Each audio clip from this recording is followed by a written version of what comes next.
नमस्कार. लीनाचे स्वयंपाकघरमध्ये मी लीना आपलं स्वागत करते. आज मी तुमच्यासाठी एकदम मऊ स्पॉन्जी आणि चविष्ट स्टफ्ड मसाला इडलीची रेसिपी घेऊन आलेली आहे. साध्या इडलीला मसालेदार बटाट्याचं स्टफिंगची भन्नाट ट्विस्ट देऊन ही रेसिपी तयार होते. स्टफ्ड मसाला इडली नाश्त्यासाठी, मुलांच्या टिफिनसाठी किंवा संध्याकाळच्या हलक्या खाण्यासाठी अगदी योग्य आहे. चला तर मग आजच्या या रेसिपीला सुरुवात करूया. कढईमध्ये पावपळी तेल घालूया. तेल चांगलं गरम झालं की पाव चमचा मोहरी घालूया. मोहरी चांगली तडतडली की ताजी कढीपत्त्याचे पाणी घालूयात. अर्धा इंच आले किसून घेतलेलं आहे. 1 हिरव्या मिरचीचे बारीक तुकडे घालूया. 15 ते 20 सेकंद परतून घेऊयात. मिरची आणि आले आपले परतून झालेलं आहे. आता याच्यामध्ये अर्धा चमचा धने पावडर, पाव चमचा हळद घालूया. दोन्ही आपण 15 ते 20 सेकंद परतून घेऊयात. हळद आणि धने पावडर भाजून झालेली आहे. पाव वाटी फ्रोझनचे हिरवे वाटाणे घेतलेले आहेत. तुम्ही ताजे वाटाणे घेतले तरी चालेल. कमी आचेवर आपण 2 ते 3 मिनिटे परतून घेऊयात. वाटाणे शिजावेत म्हणून याच्यावर आपण झाकण ठेवूयात. फ्रोझनचे वाटाणे पटकन शिजतील. ताजे वाटाणे असतील तर शिजायला जरा वेळ लागेल.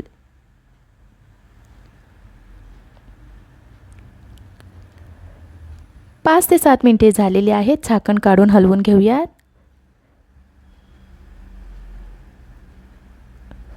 वाटाणे शिजले आहेत का नाही ते पाहूयात. वाटाणे आपले शिजलेले आहेत. जर तुम्ही ताजे वाटाणे घालणार असाल तर शिजण्यासाठी पाणी घालायचं नाही आहेत. वाफेवर शिजवून घ्यायचे आहेत. 2 मध्यम आकाराचे बटाटे उकडून साल काढून किसून घेतलेले आहेत. बटाटा किसण्याऐवजी तुम्ही स्मॅश करून घेऊ शकता. पण आपल्याला टिक्की करायची असल्यामुळे आणि त्याच्यावर इडलीचं बॅटर घालायचं आहे, त्यामुळे किसलेला बटाटा कधीही चांगलाच. चवीनुसार मीठ, पाऊण छोटा चमचा आमचूर पावडर, पाऊण छोटा चमचा लाल तिखट आणि पाव चमचा गरम मसाला घालून व्यवस्थित मिक्स करून घेऊयात.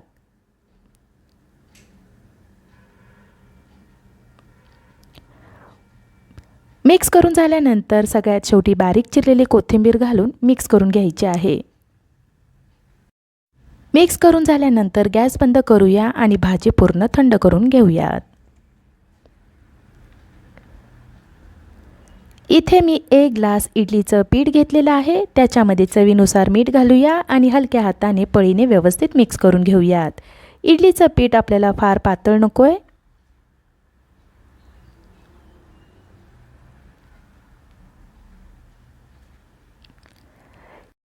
इडलीच्या साच्यामध्ये तेल घेऊन ब्रशने व्यवस्थित पसरून घेऊयात, म्हणजे इडली आपली व्यवस्थित निघेल. बटाट्याची भाजी पूर्ण थंड झाल्यावर अशा त्याच्या टिक्क्या करून घेतलेल्या आहेत. टिक्की चपटी करायची आहे. इडलीच्या साच्यामध्ये थोडं इडलीचं पीठ ओतूया. तयार केलेली बटाट्याची टिक्की ठेवूयात आणि हलक्या हाताने दाबूयात. टिक्कीवर या पद्धतीने इडलीचं पीठ ओतायचं आहे. टिक्की आपली पूर्ण झाकली गेली पाहिजे. याच पद्धतीने साच्यामध्ये पीठ ओतायचं आहे. टिक्की ठेवून त्याच्यावर पीठ ओतायचं आहे. हे काम आपल्याला काळजीपूर्वक करायचं आहे. जरा या पद्धतीने हलवून घेऊयात. इडलीच्या भांड्यामध्ये 1 ते 2 ग्लास पाणी ओतून खळखळून उकळून घ्यायचं आहे. पाणी उकळल्यानंतरच इडली वाफवण्यासाठी ठेवायची आहे.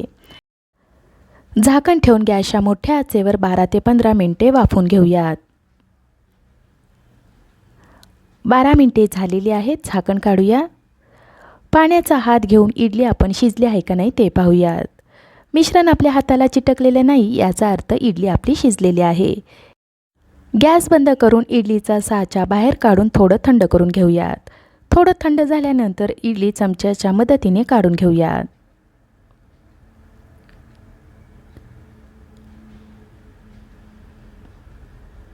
बघा, इडली आपली छान निघालेली आहे.